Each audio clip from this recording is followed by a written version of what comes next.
প্রিয় চাকরি প্রত্যাশী বন্ধুরা, আসসালামু আলাইকুম। আশা করি আল্লাহর রহমতে আপনারা সকলে ভালো আছেন। তো ইতিমধ্যে আপনারা দেখতে পারছেন যে সাংস্কৃতিক বিষয়ক মন্ত্রণালয়ে নতুন নিয়োগ বিজ্ঞপ্তি প্রকাশিত হয়েছে মার্চ মাসের। তো এই নিয়োগ বিজ্ঞপ্তি সংক্রান্ত তথ্যগুলো আপনাদেরকে তুলে ধরবো। তো আপনারা অবশ্যই একটু সময় দিয়ে দেখবেন, কারণ আপনার যোগ্যতা অনুযায়ী অনেকগুলো পদ রয়েছে। তো ভিডিও শুরুর প্রথমেই আপনি যদি অল জব নিউজ বাংলাদেশ এই চ্যানেলে প্রথমবার এই ভিডিওটি দেখে থাকেন, তাহলে আমাদের এই চ্যানেলটিকে সাবস্ক্রাইব করে রাখবেন, notification bell button all press করে রাখবেন, এই ভিডিওটিতে লাইক করে দেবেন। যারা ফেসবুক পেজে ভিডিও দেখছেন, ফেসবুক পেজটি ফলো দিয়ে রাখবেন। ডিসক্রিপশন বক্সে ফেসবুক পেজের লিঙ্ক দেওয়া রয়েছে ইউটিউবের। তো আপনারা ইচ্ছা করলে ফেসবুক পেজে যুক্ত হতে পারেন। তো আমাদের ফেসবুক পেজ এবং ইউটিউব চ্যানেলে সকল ধরনের নিয়োগ বিজ্ঞপ্তির আপডেট জানতে পারবেন। তো যেহেতু আপনারা সাংস্কৃতিক বিষয়ক মন্ত্রণালয়ের নিয়োগ বিজ্ঞপ্তি দেখতে চাচ্ছেন, তো সেটা আপনাদেরকে দেখিয়ে দিচ্ছি। আর অবশ্যই আপনি কোন জেলা থেকে কোথায় থেকে দেখছেন অবশ্যই কমেন্ট বক্সে লিখে জানাবেন আপনার জেলার নাম। তো ভিউয়ার্স, প্রথমেই দেখতে পাচ্ছেন সাংস্কৃতিক বিষয়ক মন্ত্রণালয় গণপ্রজাতন্ত্রী বাংলাদেশ সরকার সরকারি একটি নিয়োগ বিজ্ঞপ্তি। তো দেখতে পাচ্ছেন এখানে অনেকগুলো পদ রয়েছে।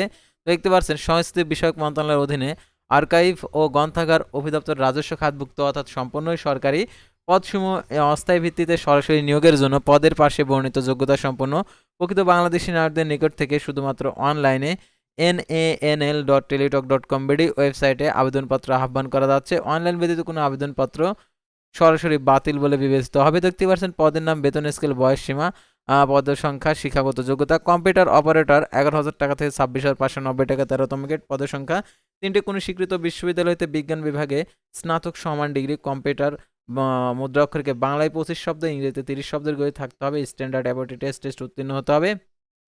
তারপরে দেখতে পাচ্ছেন জুনিয়র টেকনিশিয়ান লাইব্রেরি, এটা হচ্ছে 10,200 টাকা থেকে 24,680 টাকা 14তম গ্রেড। পদের সংখ্যা একটি। কোনো স্বীকৃত বিশ্ববিদ্যালয় হতে দ্বিতীয় শ্রেণী সমান সিএপিতে স্নাতক সমান ডিগ্রি গ্রন্থাগার বিষয়ে বিজ্ঞানী ডিপ্লোমা কম্পিউটার অফিসে কাজ করার দক্ষতা থাকতে হবে।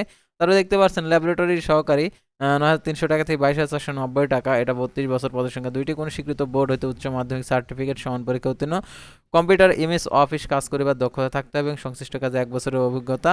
তারপরে ল্যামিনেশন মেশিন অপারেটর, এটা হচ্ছে পদের সংখ্যা একটি।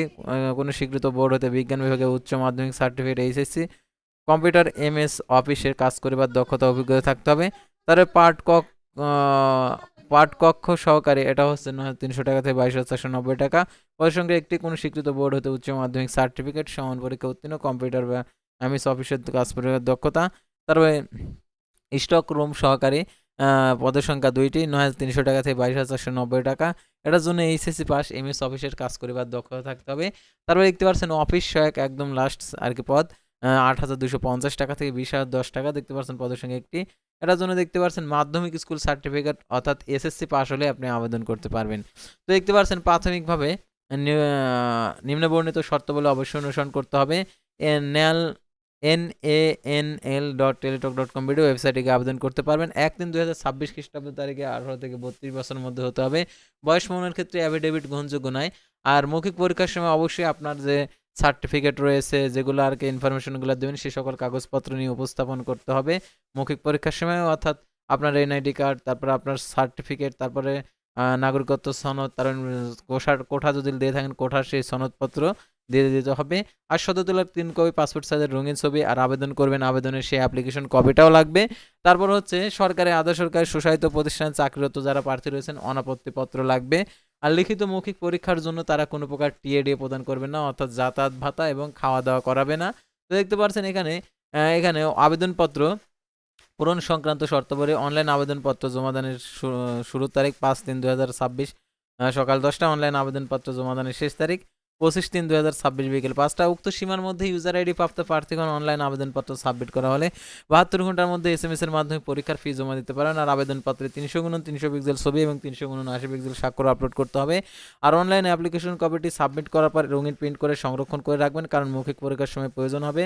অর্থাৎ দেখতে পাচ্ছেন কত টাকা প্রদান করতে হবে সেটা এখানে দেওয়া রয়েছে। 1 থেকে 6 নং ক্রমিক নং পদের জন্য 112 টাকা এবং 7 নং ক্রমিক নং পদের জন্য 56 টাকা প্রদান করতে হবে। আর অনগ্রসর ক্ষুদ্র নিগোষ্ঠী এবং প্রতিবন্ধী প্রার্থীদের ক্ষেত্রে সকল পদের ক্ষেত্রে 56 টাকা প্রদান করতে হবে।